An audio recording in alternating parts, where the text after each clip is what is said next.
Arriverà a Vicenza martedì 20 gennaio la fiamma olimpica, un passaggio che nel tratto conclusivo di Corso Palladio sarà affidato a tre tedofori di spicco che hanno scritto la storia dello sport, a partire da Gabriella Dorio, ex mezzofondista che ha disputato in carriera 5 finali olimpiche, laureandosi campionessa olimpica dei 1500 metri piani ai Giochi di Los Angeles 1984. Sono emozionatissima perché quando si parla di Olimpiadi è chiaro che ce l'abbiamo dentro nel cuore e speriamo che tutte queste emozioni che sentiamo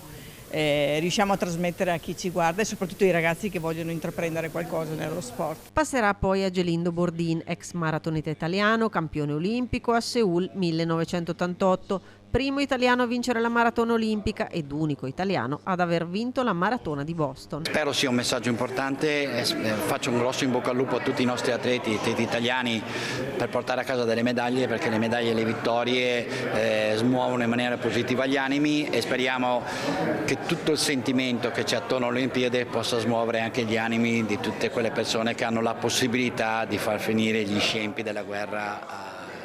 purtroppo che oggi abbiamo in diverse parti del mondo. All'altezza di Piazza Castello il testimone andrà all'ultimo tedoforo Mario Vielmo, alpinista vicentino che ha scalato 14 8000, di cui 13 senza l'uso di ossigeno, che avrà l'onore di accendere il braciere. L'ultimo 8000 è stato lo Scia Parma che si trova proprio in Tibet, è l'ultimo, il più piccolo tra i 14 8000 e salì il 9 ottobre del 2024 e portai